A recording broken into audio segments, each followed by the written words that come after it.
had to throw this segment in here, for the content. But if you haven't been paying attention in the Discord, these debates they get pretty heated sometimes, especially between strong personalities. So Vedamore is in there arguing his points for his fuel model, and then there are people who don't agree with his model. I'm one of those people. I didn't agree with his model at all. But sometimes you go back and forth, people start getting frustrated, start attacking each other on a personal level rather than what they're presenting there.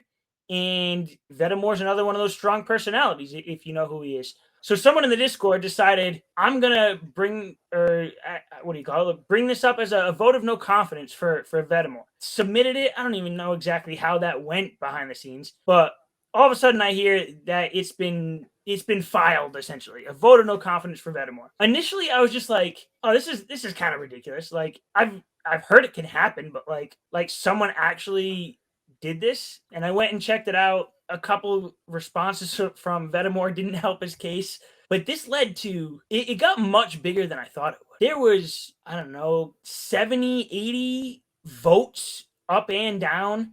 There was discussion all day for at least 24 hours. But what's your take on the whole situation there? Gosh, waste of time, TLDR. When we should have been focusing more on the fuel. I don't think Vedamore did anything to like need a vote of no confidence, though I don't think he helped his case by replying in the manner that he did. Yeah, I just don't. I had to read through like an hour and a half of messages just so I like was sure that I got everybody's side as the professional community council member that I am.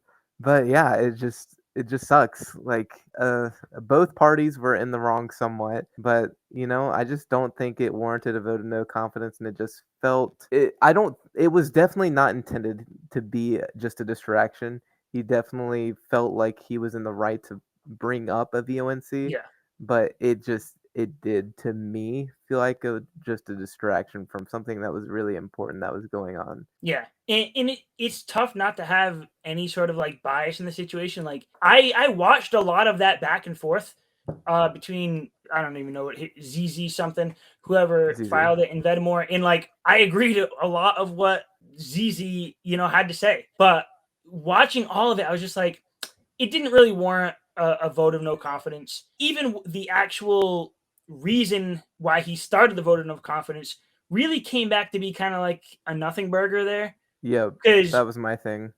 Yeah, and even I was looking at it first being like, the text that Aaron put out, it did look different than what he had presented to us internally. So even I'm looking at that being like, something just doesn't look right here. But I think the guy who put it in ended up closing it out himself. I think he realized that it really was nothing. Maybe it was more emotions that got in the way. In the end, like it was actually a little scary for me to how easy it was to just have a vote of no confidence. And people were already talking like, if it gets to 50 votes, we'll have a council vote to whether he gets voted off or not. And I was just like, wow, that almost seemed too easy. And I think that's actually going to be a good learning experience. We're gonna, especially the strategy sub council, we're responsible for making changes and adaptations to governance. And we saw how something would actually play out because it's never played out before.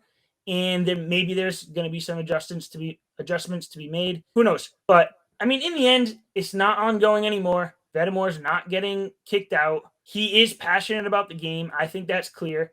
He wants what he thinks is best for the game, even if I don't agree with it or anyone else doesn't agree with it.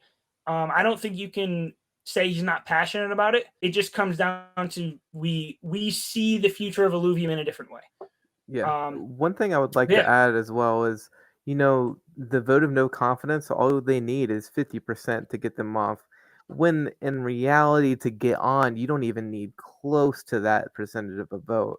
So I think that bar needs, personally, from my perspective, I really do think that bar needs to be raised. I think that's way, way too low because like you can get a guy in that only has 15-20% of the vote, but they get in on council. Do those voters not get to have a say in that as well, because they voted them and they didn't need that 50%. So maybe the bar should be raised. Otherwise, Yeah. why not just give all of these other people even more voting power? You know what? Do you understand the argument I'm trying to Yeah. make? I just don't. I think that's a way too low a percentage for me Yeah. personally. Another thing that we saw come up was, someone start saying like, oh, hey, if Vedamore gets knocked out, the next person gets bumped in, which was Josh dot eth or dot eth or whatever. So some Yep. people are just saying like, oh, if we get Vedamore out, we'll get Josh in here, and I don't think that's a good way to look at it either. I mean, I'm sure Yeah. I always thought Josh dot eth would be a great addition to the strategy sub council, but it's not good to start thinking like, all right, we just need to, vote someone out of here to get the next person in who didn't get the votes originally. Yeah, you should So have I voted think, from them to begin with. Respect yeah, the voters that voted in that council member in the way that you exactly, don't want to exactly. use that kind of thinking. So I'm almost certain there's going to be some changes that come out of this, but in the end, everything is fine now. No one's going anywhere, and we're continuing on with everything that we need to do in the council. Yes, sir. So much drama, huh? It is what it is, man. Who Yeah, gives a shit? We'll get there one day. We're all we gonna will. make it.